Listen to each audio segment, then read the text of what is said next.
Six of them Asian women in Atlanta. There is no doubt in my mind, and I think like many other people, that this was racially targeted towards Asian Americans.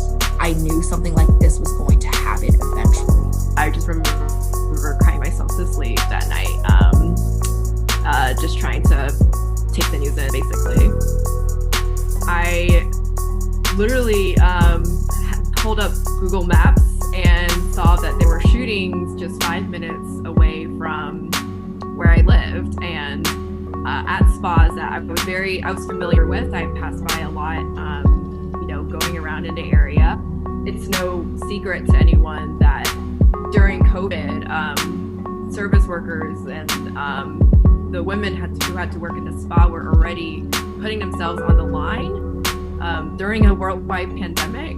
And I think the cruelty of it all, and realizing and just thinking, why did they have to die for already putting themselves so much at risk to just make a livelihood, was just incredibly heartbreaking. The hypersexualization of Asian American women is not a new thing, and the fact that like the first place this person thought to go to was like these massage parlors is like so clearly stereotypical of like these common narratives of how people will exotify and sexualize Asian American women. And I can't even say shocked at this point, because like of how extensively like violence against Asian people has been escalating.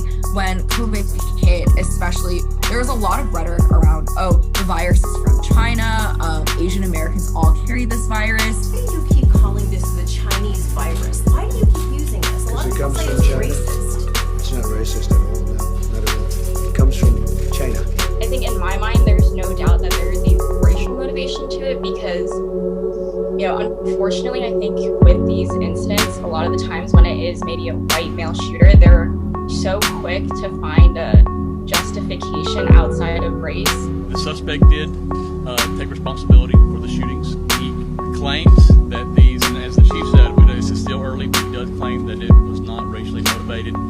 He apparently has an issue, what he considers a sex addiction, and sees these locations as something that allows him to go to these places, and it's a temptation for him that he wanted to eliminate. I think there's a lot of overlap in the way Asian women in the media and society in general have been sexualized as these easy targets, I think, and as objectified as just in a way that it turns them into more just like sexual objects in a way.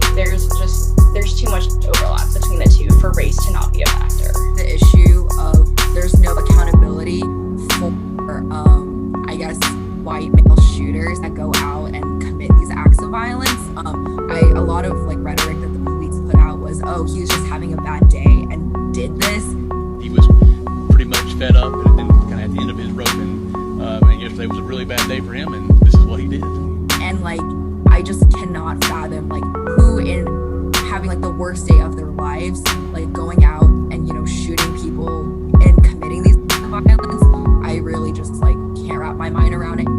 Being just a young woman in general, I think there's a general fear that you are an easy target for someone, and then compounded with the fact that I'm also Asian American, and we are living in a very scary time where people are looking to scapegoat people who look like me and people from my community for things that are beyond our control. Prior to the pandemic, I would say I didn't feel as at risk. I think I felt really at risk mainly as a woman, and expecting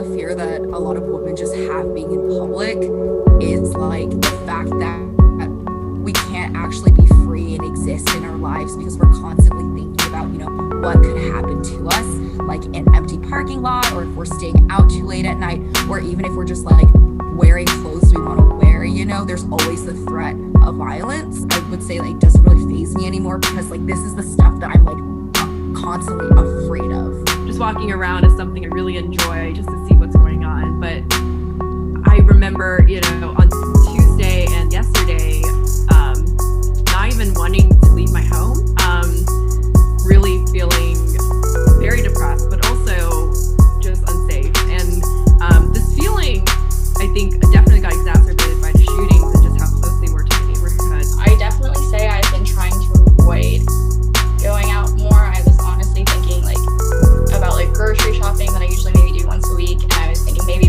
I'll push that to next week. I don't want to stop taking a walk because I think that's exactly what they want.